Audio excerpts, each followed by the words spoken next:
Hola, el Señor tiene algo grande para ti. Estamos por comenzar. Bienvenidos. Palabras de vida. Sin duda que la gracia es de los mayores regalos, si no el mayor de los regalos que cualquier ser humano pueda recibir. Ahora, la gracia tenemos que entenderla, porque ya en el Antiguo Testamento se hablaba de la bondad de Dios para con los pecadores. Ya se insinuaba la gracia en el Antiguo Testamento. Pero es en el Antiguo Testamento que justamente se establecen las bases y las reglas de la gracia. Ezequiel 18, del 23 al 24, está la doctrina de la gracia que prefiguraba en el Antiguo Testamento. Y entonces, dice el Señor, ¿quiero yo la muerte del impío? Dice Jehová el Señor, ¿no vivirá si se apartare de sus caminos? ¿Quiere el Señor la muerte de los pecadores? No, esa no es la voluntad del Señor, que el pecador muera. Y hace una pregunta, ¿acaso no vivirá si se apartare de sus malos caminos? Pero, más, si el justo se apartare de su justicia y comete maldad e hiciere conforme a todas las abominaciones que el impío hizo, ¿vivirá el impío? Ninguna de las justicias que hizo le serán tenidas en cuenta por su rebelión con que prevaricó y por el pecado que cometió, morirá. Es decir, desde el Antiguo Testamento se establece la base de la gracia. ¿El Señor quiere que el pecador muera? No, esa no es la voluntad del Señor. Ahora, ¿dejará al impío que se arrepiente morir? De ninguna manera. Pero quien deliberadamente practica lo que no debe de practicar, tiene que pagar sus consecuencias. Las reglas desde el inicio están más que claras. Ahora yo necesito que me presten mucha atención, porque en esta introducción necesito exponer la base doctrinal sobre lo que voy a predicar. Alguna gente pregunta, ¿cómo es posible que un Dios de amor pueda castigar al pecador? ¿Han escuchado esto? ¿Cómo es posible que si un Dios que nos ama tanto puede castigar al pecador? Ahora, yo siempre respondo esta pregunta con otra pregunta. ¿Cómo un Dios justo puede dejar sin justicia a un pecador? Porque una de las cualidades del Señor es el amor, pero la otra es la justicia. Dios no dejará sin castigo, porque Él es justo, a quien peca. Es allí donde nace la misericordia del Señor. Ahora, la cruz significa el acto de amor más grande que pueda haber en la humanidad. No puede existir otro acto de amor. Ahora, la cruz exime al ser humano de hacer lo que es correcto delante de los ojos de Dios. Pregunto. La doctrina de la gracia la entendemos por el apóstol Pablo, quien escribe en Romanos 3:23. Pablo en Romanos 3:23 dice, por cuanto todos pecaron y están destituidos de la gloria de Dios, siendo justificados gratuitamente por su gracia, mediante la redención que es en Cristo Jesús, a quien Dios puso como propiciación por medio de la fe en su sangre, para manifestar su justicia a causa de haber pasado por alto en su paciencia los pecados pasados, con la mira de manifestar en este tiempo su justicia, a fin de que Él sea justo, hablando de Jesús, y que justifique al que es por la fe. ¿Dónde pues está la jactancia? ¿Queda excluida por cuál ley? ¿Por la de las obras? No, sino por la de la fe. Es decir, Pablo dice que la gracia es un don que nosotros recibimos, es un regalo que nosotros recibimos y que no hay obras que puedan comprar la salvación. Es decir, nada podemos hacer nosotros para comprar nuestra salvación. Eso fue un regalo y efectivamente la gracia a nosotros nos exime de todo pecado. Amén. Levante la mano y diga amén. Amén. Ahora, ¿dónde en la doctrina de la gracia dice que nosotros no debemos de hacer lo correcto delante de los ojos de Dios? 2 veces le he preguntado, ¿dónde en la cruz Jesús dijo, pueden hacer de aquí en adelante lo que quieran? O donde Pablo, explicando la gracia, dice, pueden hacer lo que quieran. ¿Dónde aparece eso en la Escritura? Es importante entender varias cosas. Una cosa es la ley mosaica y otra cosa son las buenas obras. 31 veces aparece en las epístolas del Nuevo Testamento y en el Apocalipsis, 31 veces aparece la doctrina de la gracia. Y es importante entender todos estos textos. Recuerde, la gracia es un don dado por Dios, que éramos pecadores y que por el fruto, por el resultado de nuestro pecado, merecíamos condenación. Pero a través de Jesucristo hemos obtenido nosotros perdón. Amén. Esa es la gracia. Ahora, tenemos que entender que la gracia a nosotros nos eximió del cumplimiento de los sacrificios para obtener perdón que la ley mosaica enseñaba. La cruz nos dio a nosotros vida, nos eximió de cumplir todos los rituales del Antiguo Testamento para ser merecedores del perdón. Pero repito, nos eximió de la ley de los sacrificios. ¿Significa esto que nosotros debemos de cumplir toda la ley? ¿Parte de la ley? No.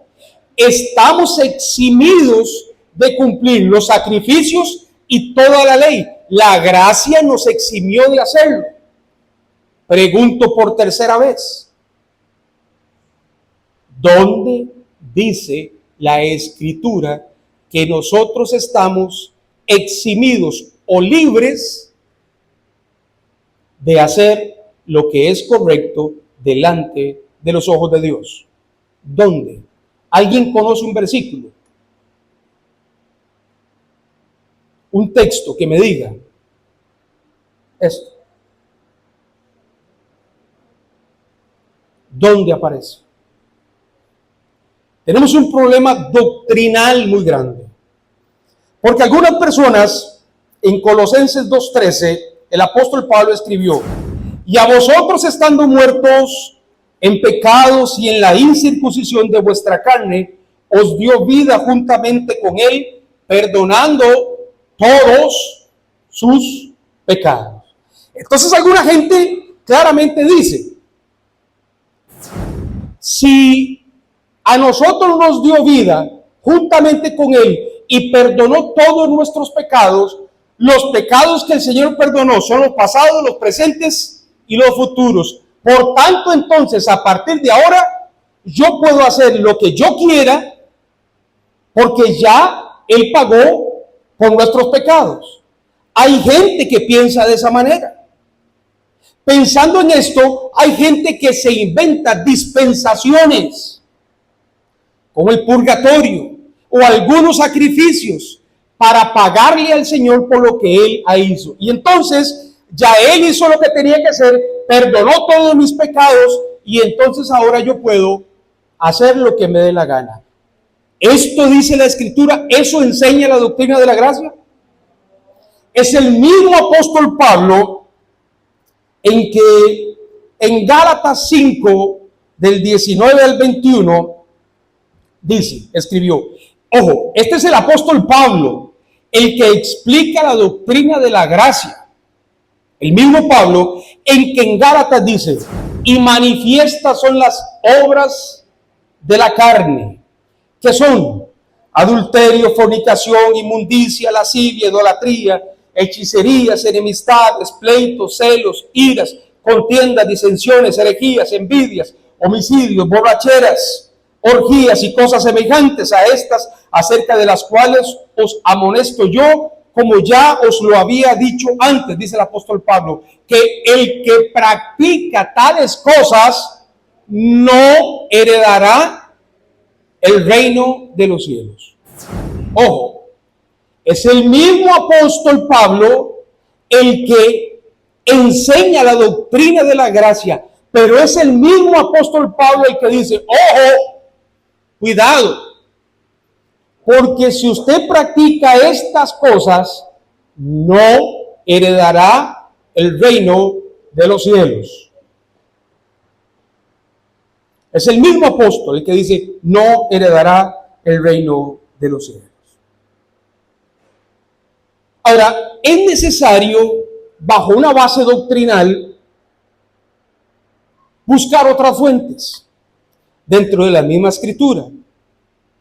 El escritor de la carta a los Hebreos, capítulo 10, versículos del 26 al 29, dice, porque si pecaremos voluntariamente, después de haber recibido el conocimiento de la verdad, ya no habrá más sacrificio por los pecados. Si pecamos nosotros de manera voluntaria, ¿qué dice el escritor de la carta a los Hebreos? Ya no habrá más sacrificio. Ya no. Si usted peca de manera voluntaria, ya no habrá más sacrificio, sino una horrenda expectación de juicio y de hervor de fuego que ha de devorar a los adversarios. El que viola la ley de Moisés por el testimonio de 2 o 3 testigos, que muera irremisiblemente. El escritor de la carta a los Hebreos hace una referencia a Deuteronomio 17, donde la ley dice que aquel que peca, y si 2 testigos llegan y acusan que aquella persona estaba pecando, entonces se le sacaba del pueblo, y a través de los 2 testigos y el resto del pueblo, la persona que pecaba moría apedrada. Pero ojo lo que dice el versículo 29 en Hebreos 10. ¿Cuánto mayor castigo pensáis que merecerá el que pisoteare al Hijo de Dios y tuviere por inmunda la sangre del pacto en el cual fue santificado e hiciere afrenta al Espíritu de la gracia? Hebreos 10:29.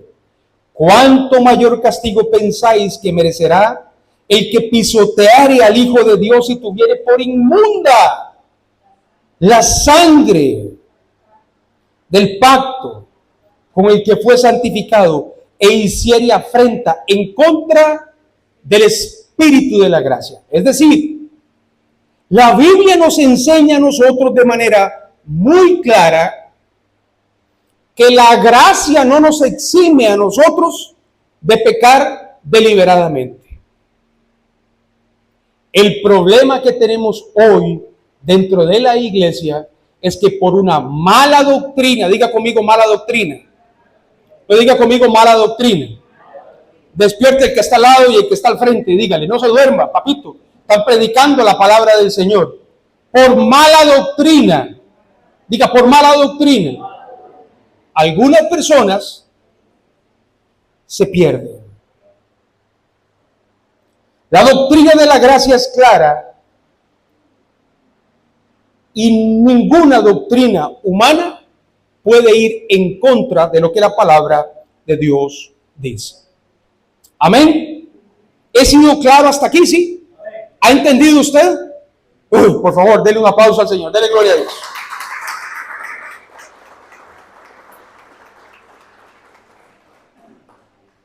El mensaje de hoy yo le puse resultados de la gracia. Pero este mensaje lo tomo de la carta del apóstol Pablo a Tito. Tito era discípulo del apóstol Pablo. ¿Alguien ha escuchado esta famosa frase de la falsa doctrina? ¿Alguien ha escuchado la frase de la falsa doctrina? ¿La han escuchado? Sí, ¿verdad? ¿Qué es la falsa doctrina? Yo he escuchado a algunos hablar de la falsa doctrina. Dice, en contra de los que predican. La falsa doctrina es la que predica tal pastor. Porque esa falsa doctrina es una doctrina basada en prosperidad, basada en dinero. Esa es la falsa doctrina. Y yo pregunto, entonces, ¿cuál es la verdadera doctrina? La doctrina es la que se basa en la palabra de Dios. Sí, la que se basa en la palabra de Dios. Pero no me ha respondido, ¿cuál es la verdadera doctrina? Porque si hay una falsa doctrina, hay una verdadera doctrina. Amén. Entonces, tiene su Biblia ahí, ¿verdad? No tengo todo el texto ahí, pero vamos a leer en Tito, capítulo 2, versículos del 1 al 10. Amén si lo tiene. Amén si lo tiene. Tito, capítulo 2, versículos del 1 al 10. Alguien con voz de trompeta, por favor. Dígame el título que está ahí. ¿Qué dice el título que está ahí? ¿Enseñanza de la qué? Enseñanza de la sana doctrina. Es decir, es la Biblia misma la que nos enseña qué es sana doctrina, ¿sí o no? Es la misma Biblia la que nos enseña lo que es sana doctrina. Ahora, yo les voy a predicar sana doctrina. No, les voy a enseñar lo que dice la Biblia, que es sana doctrina. No está el texto ahí, síganme con cuidado. Pablo exhorta a Tito y le dice, pero tú habla de lo que está de acuerdo con la sana doctrina. Ahora, ¿cuál es la sana doctrina? Que los ancianos sean sobrios, prudentes, sanos en la fe, en el amor y en la paciencia.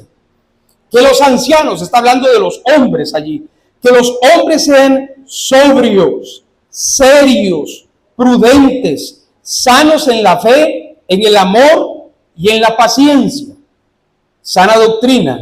Que las ancianas, las mujeres, asimismo, sean reverentes en su porte, no calumniadoras, no esclavas del vino, maestras del bien, que enseñen a las mujeres jóvenes a amar a sus maridos y a sus hijos, a ser prudentes, castas, cuidadosas de su casa, buenas, sujetas a sus maridos, para que la palabra de Dios no sea blasfemada.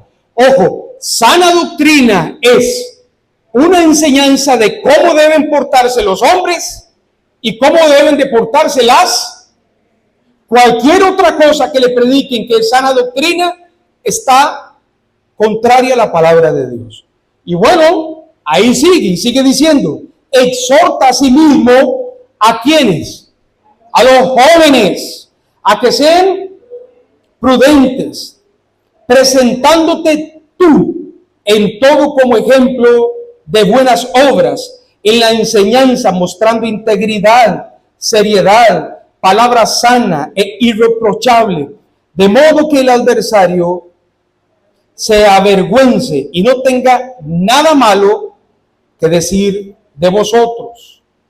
Sigue diciendo, exhorta a quienes, a los siervos, a los trabajadores, a que se sujeten a sus jefes, que agraden en todo, que no sean respondones, no defraudando, sino mostrándose fieles en todo, para que en todo adornen la doctrina de Dios, nuestro Salvador. Del 1 al 10, en la carta del apóstol Pablo a Tito, en el capítulo 2, se nos enseña lo que es sana doctrina. Ahí está, para que todo el mundo agarre para su saco. Mujeres, ¿cómo deben de portarse? Hombres, ¿cómo deben de portarse? Jóvenes, ¿cómo deben de portarse? Trabajadores, ¿cómo deben de portarse? Eso es sana doctrina. Ahora, nuestro texto de estudio es Tito 2, versículos del 11 al 13. Eso sí los tengo ahí, para que nosotros los podamos seguir con mucho cuidado. Dice, repita conmigo, porque la gracia de Dios, diga, porque la gracia de Dios, no, otra vez, diga, porque la gracia de Dios se ha manifestado para salvación de todos los hombres, de todos los seres humanos. La gracia de Dios se ha manifestado para salvación de todos los seres humanos. Amén. ¿Contradice esto algo con lo que hemos venido enseñando acerca de la gracia? ¿Contradice? No, ¿verdad que no? No. Entonces, dice el versículo 12. Ahora, como la gracia se ha manifestado para salvación de todos los hombres, tiene que dar el siguiente resultado. 1. Enseñando que, número 1, renunciando a la impiedad. 2. A los deseos mundanos. 3.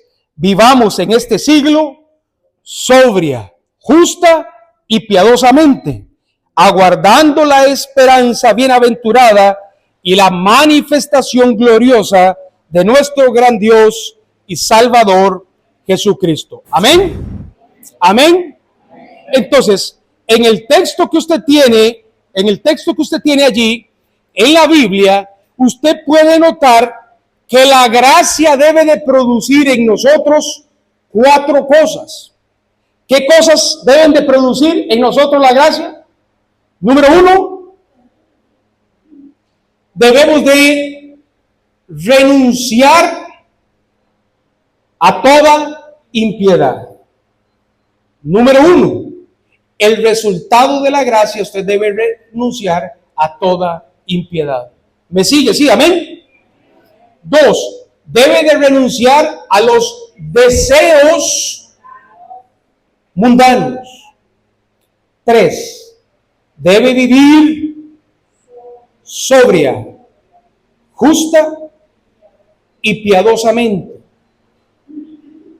4, esperando con ánimo la venida de nuestro Señor y Salvador Jesucristo. Entonces, para recapitular aquí, la gracia nos fue dada a través del sacrificio de Jesucristo en la cruz. Amén. Y esa gracia a nosotros nos sirve para el perdón de nuestros pecados. Ahora, ¿exime la gracia el que nosotros hagamos buenas obras?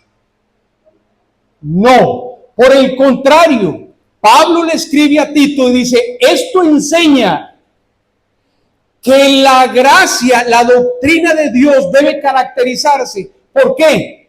Porque el hombre va a actuar de esta manera, la mujer de esta manera, los jóvenes de esta manera, los trabajadores de esta manera. Y esas buenas obras que nosotros llamamos se resumen en 4 cosas. Número 1, el ser humano que ha recibido la gracia y que entiende la gracia debe de renunciar a toda impiedad. Número 2, debe de renunciar a toda forma de pensamiento del mundo. Número 3, debe de vivir de manera sobria, de manera justa y de manera piadosa, y debe de esperar con ánimo la venida de nuestro Señor y Salvador Jesucristo. ¿Entendió hasta aquí? Por favor, denle un aplauso al Señor. Dale gloria a Dios. Ahora necesito explicar estos 4 resultados de la gracia. Número 1, debemos de renunciar a toda impiedad. Dígale a la persona que está a la par. Dígale a la persona que está a la par. Si recibiste la gracia, tiene que renunciar a toda impiedad. Ahora, si a usted lo codiaron, vuélvase y dígale, ¿qué es impiedad? Bueno, la impiedad es una actitud rebelde que se opone al conocimiento y a la sujeción de Dios y que va en contra de lo que se le debe a Él como creador, sustentador y salvador. La impiedad surge de la soberbia. La impiedad surge del orgullo humano. Todo aquello que se opone a la voluntad de Dios es impiedad. Ahí viene el nombre impío. Un impío es aquel que se opone a hacer la voluntad de Dios. Ahora, a los impíos nosotros los conocemos por algunas cosas. Primero, los impíos son personas deshonestas. Diga conmigo, deshonesto. Salmo 37:21. El impío toma prestado y no paga, mas el justo tiene misericordia y da. ¿Qué hace el impío? Toma prestado y no paga. Característica del impío, es una persona deshonesta, no paga. Segundo, es una persona cruel. El impío es una persona cruel. Proverbios 12:10. El justo cuida de la vida de su bestia, mas el corazón del impío es cruel. Una persona justa cuida de aquel que le ayuda en su trabajo. Es una persona que cuida de aquel que le ayuda a tener sustento. Una persona justa es aquel que se complace ayudando a los demás. Pero el impío es una persona despiadada y cruel. Y tercero, es una persona falsa. El impío es una persona falsa. Ahora, el final de los impíos está claro. Proverbios 10:29. Proverbios 10:29 dice: el camino de Jehová es la fortaleza del justo, pero es destrucción a los que hacen maldad. Ahora, ¿cómo renunciar a la impiedad? Número 1. ¿Me sigue aquí? ¿Sí? Número 1. Revise si sus decisiones diarias toman en cuenta a Dios. ¿Cómo renunciar a la impiedad? ¿Todo lo que usted hace toma en cuenta a Dios o no?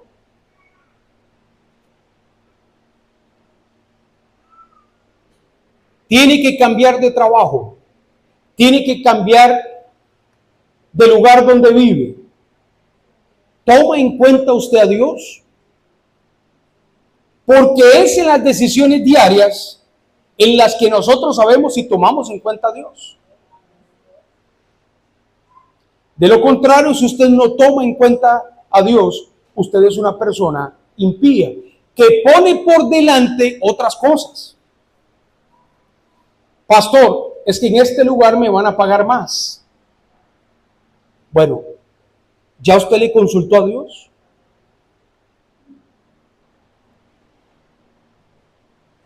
Pero me van a pagar más. Bueno, te estás moviendo por dinero y no por la voluntad de Dios. ¿O vas a dejar este trabajo? ¿Ya le consultaste a Dios? Pastor, tengo este emprendimiento, mire, tengo la posibilidad de hacer esto, me dan los materiales, pastor, mire, ya le consulto a Dios. Porque ahí es donde nosotros sabemos si verdaderamente tomamos en cuenta a Dios. Tiene un problema. No voy a mencionar la suegra porque eso se resuelve muy poco, pero ¿tiene usted un problema? ¿A quién acude? Por ejemplo, la hija acude a la mamá para hablarle mal del esposo. Es lo primero que hacen.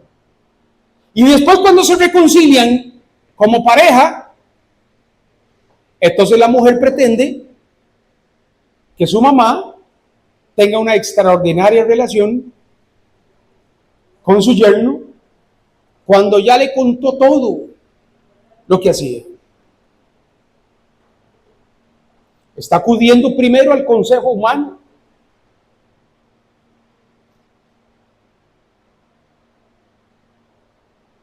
Llamemos al psicólogo. Ese sí me va a decir cómo tengo que hacer. Llamemos a la psicóloga. Esa sí me va a decir qué es lo que tengo que hacer. ¿Ya fue a la Biblia usted? ¿Ya recibió consejo de la Biblia antes de buscar cualquier otro consejo? ¿Ya se dio cuenta qué dice la Biblia? Nosotros debemos de tomar en cuenta primero a Dios. Renunciar a la impiedad es dejar de someternos al gobierno o a la forma de conducta de este mundo y tomar en cuenta a Dios y ponerlo de primero sobre todas las cosas. Debemos de ejecutar nuestra reverencia a Dios a través de la oración, del estudio bíblico y de la obediencia. ¿Me sigue con cuidado? Renunciar a la impiedad implica de nosotros que nosotros nos dediquemos a la oración, que nos dediquemos al estudio bíblico y que nos dediquemos a la obediencia. Eso es tomar en cuenta a Dios y sobre todo la obediencia. Segunda de Timoteo 2:19. Segunda de Timoteo 2:19. Pero el fundamento de Dios está firme teniendo este sello. Conoce el Señor a los que son suyos. Apártense de la iniquidad todo aquel que invoca el nombre de Cristo. Todo aquel que invoque el nombre de Cristo debe de apartarse de la iniquidad, debe de apartarse de hacer lo malo. Y lo malo es no tener en cuenta a Dios. Amén. ¿Entendió esta parte? Denle un fuerte aplauso al Señor. Denle gloria a Dios. Lo segundo que hay que hacer si usted recibió la gracia, debe de renunciar a los deseos mundanos. Debe de renunciar a los deseos de este mundo.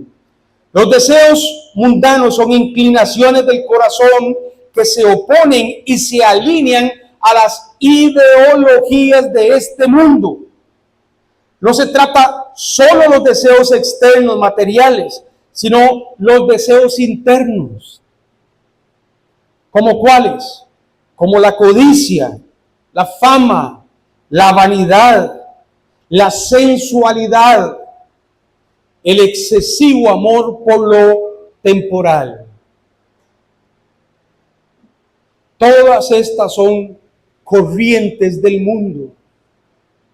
Vivimos en un tiempo en que la gente está dominada por las corrientes de este mundo, las corrientes mundanas. Y entonces tenemos hombres y mujeres codiciosas, diga conmigo, codiciosas. No se conforman con el marido que tienen y entonces quieren un Chayanne cuando tenía 20 años. O un Ricky Martin antes de que se declarara gay. O un futbolista de estos del mundial que entrena todos los días y se dedica toda su vida a ejercitar su cuerpo. Codicia lo que no quiere o lo que no tiene. O al revés, el hombre codicia a la mujer que no tiene, las características de la mujer que no tiene. Entonces quieren a una, dígame un nombre, Talía, diga otra. Qué raro, solo las mujeres dan nombres, ¿verdad? De otras mujeres, como si los hombres no pensaran en otras mujeres.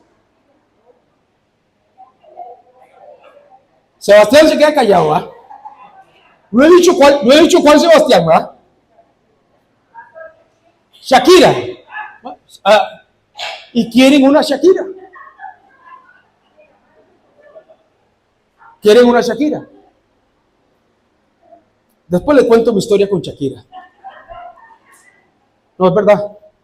Después se las cuento. El ser humano tiene que renunciar a los deseos de este mundo, a la codicia, a la fama, a la vanidad. A ver, yo no estoy en contra que el ser humano se supere. No, yo no estoy en contra que tenga una casa más grande, más bonita. Todo eso es bonito. A un carro mejor. Yo no estoy de acuerdo con eso. Pero cuando usted se embarca en un préstamo para comprar un carro que pues usted no puede pagar, ¿qué sentido tiene?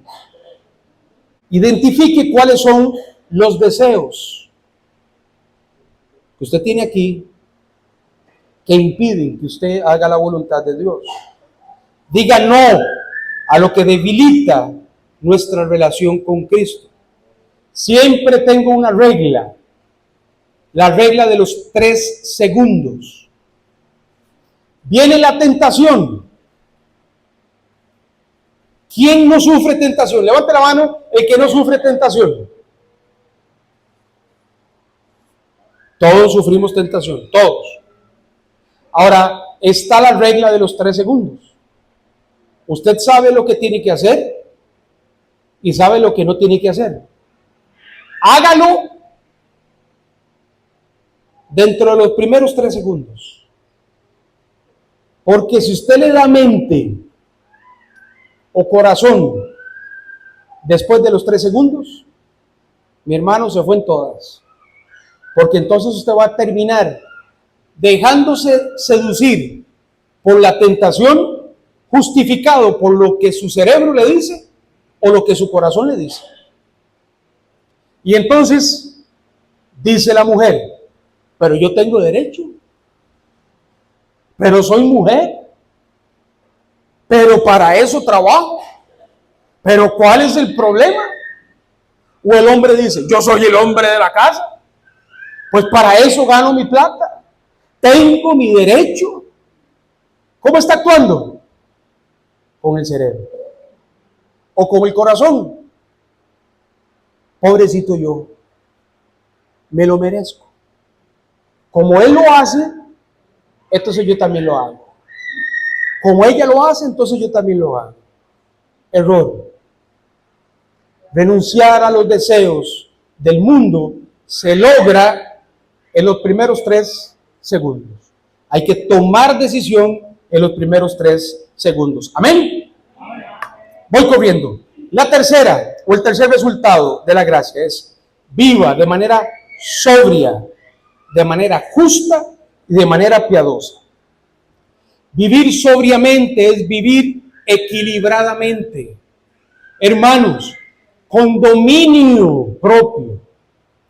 Nosotros tenemos que tener dominio propio. Vivir de manera sobria es dominar nuestras pasiones. De manera sobria. De manera justa. Recuerden, en el Nuevo Testamento la palabra justicia tiene que ser cambiada por justificación. Es decir, nosotros debemos de vivir constantemente cuidando nuestra salvación. No por miedo a perderla, sino como agradecimiento por haberla recibido.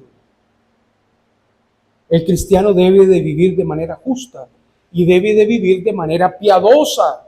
Es decir, teniendo compasión con los demás, ayudando a los demás. Siempre tenemos una buena oportunidad de hacer lo correcto. Rapidito. Una persona llegó y me dijo, pastor, tengo un vecino,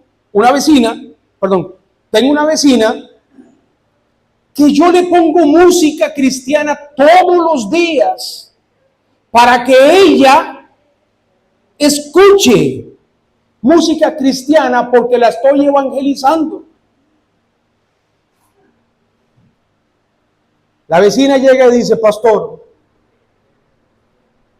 usted le puede decir a ese hombre que a las 4 de la mañana, si quiere escuchar Faro del Caribe y los Mañaneros, que lo escuche, pero que no me lo ponga a mí. ¿Quién tiene razón? Pastor, yo la quiero evangelizar. Esa no es la mejor manera. ¿Cómo evangelizarla? Ayúdele a sacar la basura, córtele el zacate, hágale un favor, predique con su ejemplo, lleno de amor. Debemos de aprender a vivir piadosamente, ayudando a los demás. Amén. Y por último, nosotros debemos de vivir esperando la gloriosa venida de nuestro Señor Jesucristo. Ahora, esperar la gloriosa venida de nuestro Señor Jesucristo es la forma en la que la esperanza tiene su punto máximo. Porque si nosotros vivimos sabiendo que no pertenecemos a este mundo, que nuestra ciudadanía, dice el texto bíblico, no está aquí en la tierra, sino que nosotros somos ciudadanos con pasaporte de otro lugar, no de aquí en la tierra, entonces nosotros entendemos que nada aquí en la tierra es permanente, que todo es temporal. Entonces, las aflicciones del tiempo, dice el apóstol Pablo, no se comparan con la gloria venidera que en nosotros ha de manifestarse. ¿Estás sufriendo? Tranquilo, es temporal. ¿Estás pasando por momentos difíciles? Tranquila, es temporal. ¿Estás sufriendo? Es temporal. ¿Problemas con tus hijos? Es temporal. ¿Problemas con la familia? Es temporal. ¿Crisis económica? Es temporal. Tranquilos, tranquila. Ya usted tiene un sello, ya tiene la visa, ya tiene el pasaporte sellado. Tranquilo, ya viene el Señor. Ya usted va a disfrutar de las promesas que fueron hechas para usted, donde ya no va a haber más llanto ni más dolor, ya no va a haber absolutamente nada. Dice el texto bíblico que antes de que usted pida, le será dado. Así que tranquilo, no se desespere, tranquila, no se desespere. Aguarde con ánimo la venida del Señor, que cada vez la venida del Señor está más cerca. Las señales en la tierra nos dicen que el Señor cada vez está más cerca. Amén. Amén. Cuatro cosas aprendimos. Dice el texto bíblico: aquel que ha recibido la gracia debe, número 1, renunciar a la impiedad. Número 2, debe de renunciar a los deseos de este mundo. 3, debe de vivir de manera sobria, justa y piadosa. Y debe de esperar con alegría la gloriosa venida de nuestro Señor Jesucristo. Amén. Denle un fuerte aplauso al Señor y déjeme terminar con esto. Tito 2, del 12 al 13, nos enseña que la gracia de Dios produce una vida transformada. Esa gracia nos llama a renunciar a lo que destruye nuestra relación con Dios. El cristiano verdadero vive gobernado por el Espíritu Santo, por las buenas obras y no por las obras de la maldad. La pregunta final, mis hermanos, que debemos de hacernos es: ¿qué está enseñándole la gracia a usted hoy? ¿Qué debo renunciar? ¿Qué debo de practicar? ¿Y qué tan viva está la esperanza en Jesucristo? La gracia de Dios a nosotros nos salva, pero la gracia nos educa. Muchas veces pensamos únicamente en la gracia como el perdón y la misericordia y la aceptación. Pero Pablo le dice a Tito que la gracia también nos enseña a vivir de manera diferente. El creyente no ha sido llamado solamente a dejar el pecado, sino a practicar una nueva forma de vida. Y quiero terminar con esto. La vida cristiana, mis hermanos, no es pasiva. La gracia produce decisiones, cambios, prioridades nuevas y una esperanza eterna. Segunda de Timoteo 2:19. Pero el fundamento de Dios está firme teniendo este sello: conoce el Señor a los que son suyos, apártense de la iniquidad todo aquel que invoca el nombre de Cristo. Todo aquel que invoque el nombre de Cristo debe de apartarse de la iniquidad, debe de apartarse de hacer lo malo. Y lo malo es no tener en cuenta a Dios.